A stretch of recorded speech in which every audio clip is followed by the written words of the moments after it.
Hai, Assalamualaikum warahmatullahi wabarakatuh. Terima kasih sudah mengklik video ini dan selamat datang di channel saya, Juliasti. Channel yang banyak membahas tentang tutorial YouTube dan hal-hal seputar YouTube. Oke, di video kali ini saya akan membahas lanjutan dari konten terlarang yang diupload ke YouTube.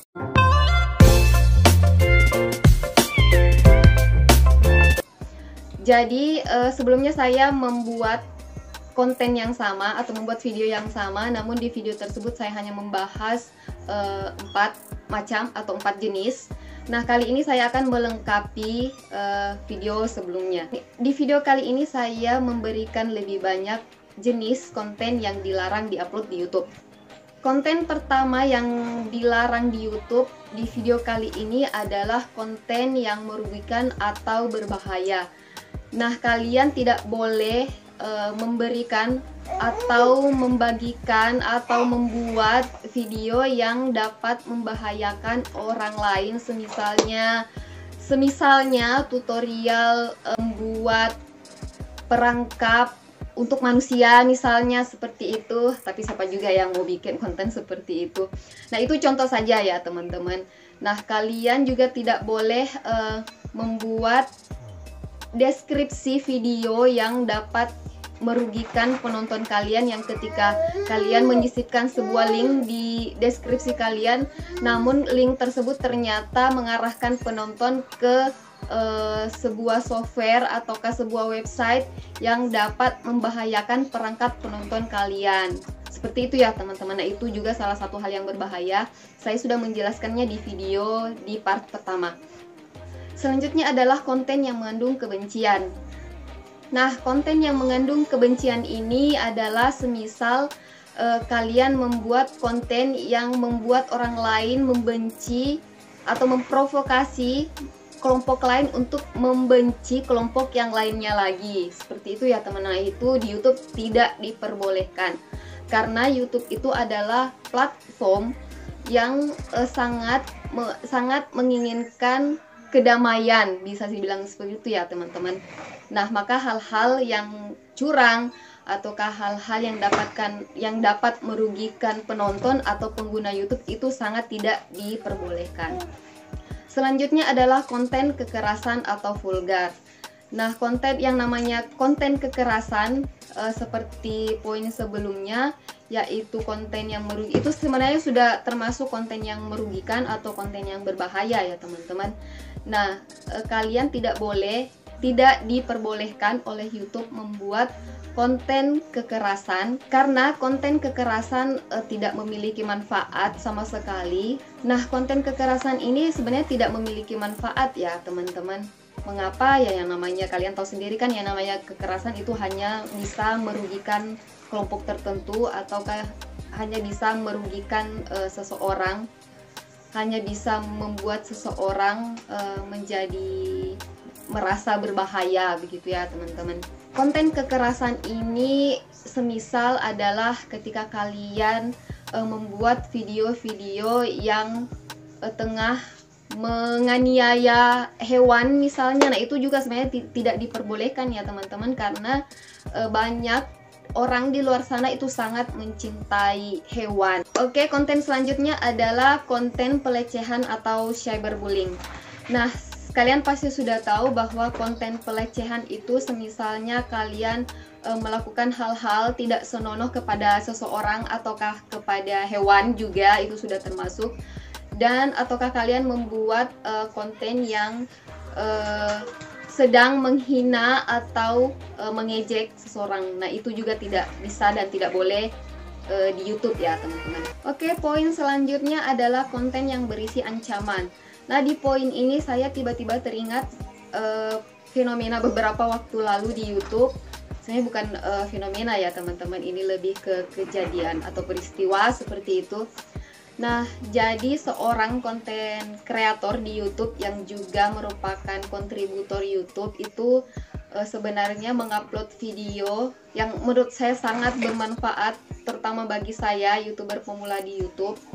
Nah, di video tersebut si konten kreator ini mengarahkan YouTuber pemula untuk tidak melakukan hal yang curang. Nah, ternyata ketika video tersebut diupload itu ada salah satu kelompok yang merasa tersinggung dan tidak menerima kehadiran video tersebut. Oleh karena itu, salah satu dari mereka mengupload video balasan, dan isi video tersebut itu sangat mengandung ancaman untuk si konten kreator yang pertama tadi.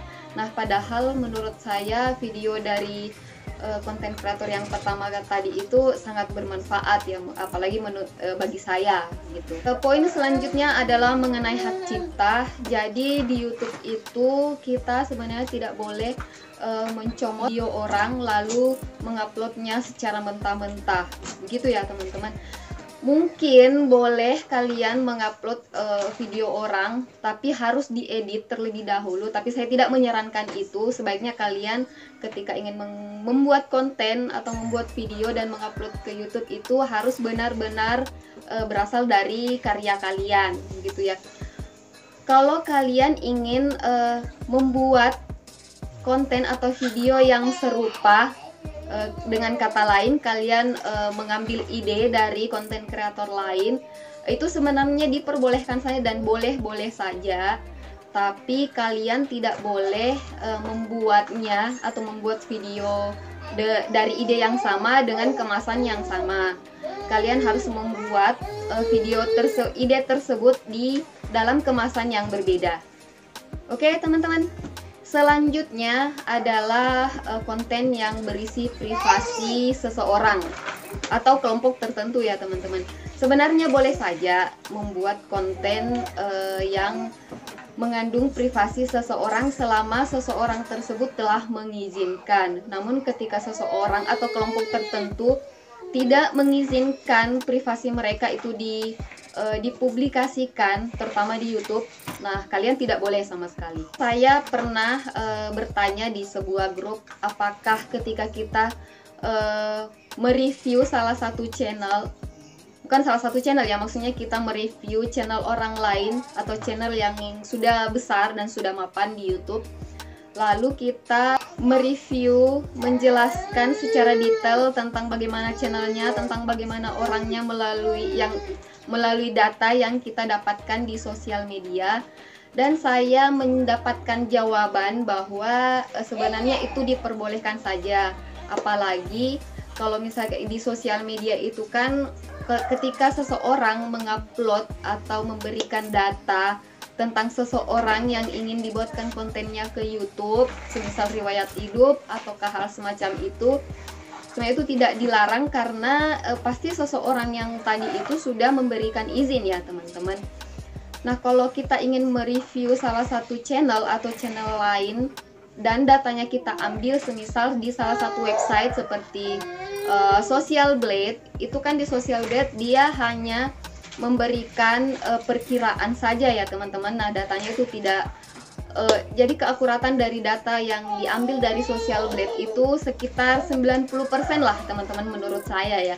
Jadi itu tidak begitu akurat sebenarnya. Oke, selanjutnya adalah konten yang berisi peniruan identitas. Nah, semisal kalian membuat channel di YouTube dan meniru seseorang yang sudah populer di YouTube. Semisal saya pernah menonton konten dari Den Jesse ya teman-teman, dan di salah satu videonya dia memberikan sebuah ulasan bahwa ada seseorang yang membangun channel atas nama dia, Den Jesse juga, dengan foto profil yang sama. Pokoknya di channel tersebut dia benar-benar menduplikasi channel dari Den Jesse. Untungnya kalau tidak salah di channel duplikat tersebut itu sepertinya belum ada videonya ya kalau tidak salah. Saya sudah menontonnya beberapa bulan yang lalu. Nah, itu sebenarnya tidak diperbolehkan ya teman-teman. Kalau kalian ingin menjadi konten kreator di YouTube itu, kalian bisa mengambil ide dari orang, tapi kalian tidak bisa membuat konten atau video atau channel yang sama dengan orang yang kalian duplikat idenya. Konten selanjutnya adalah konten tentang keselamatan anak. Nah, itu mengapa sekarang di YouTube itu ketika orang membuat channel anak Nah, itu beberapa fitur dari channel anak ini sebenarnya bukan dicabut, mungkin dicabut ya teman-teman, saya kurang paham soal itu. Tapi saya sering punya teman yang memiliki konten anak.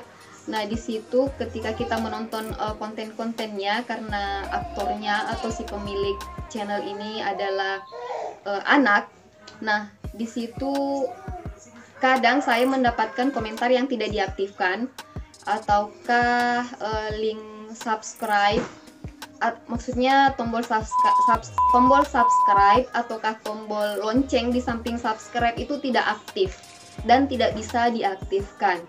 Begitu ya teman-teman.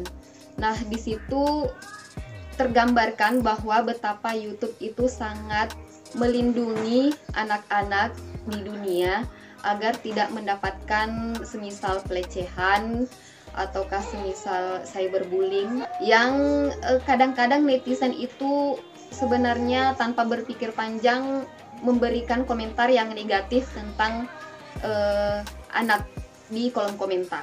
Begitu ya teman-teman. Konten selanjutnya adalah konten yang mengandung bahasa yang kasar atau tidak layak. Nah, bahasa yang kasar juga sebenarnya tidak diperbolehkan.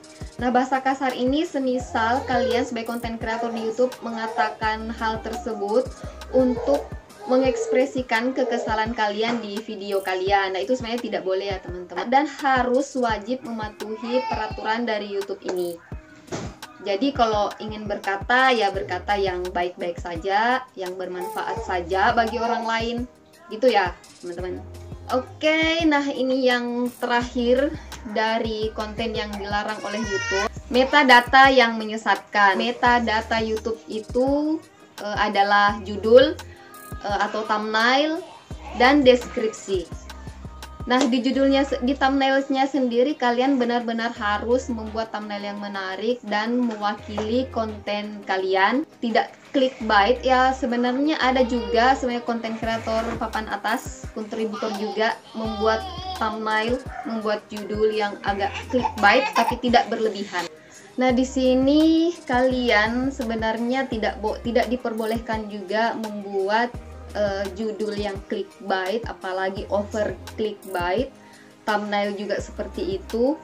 Nah, kalau dari sisi deskripsinya sendiri tidak boleh membuat deskripsi yang di luar dari konten tersebut, ataukah kalian menyisipkan link yang tidak ada hubungannya sama sekali dengan konten tersebut.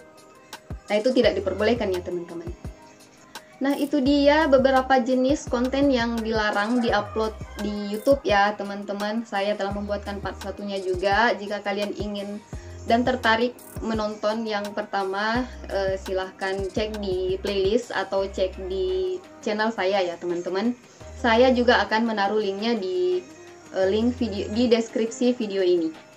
Nah, bagaimana menurut kalian tentang video ini? Apakah kalian suka? Jika kalian suka, silahkan like dan komentar di bawah.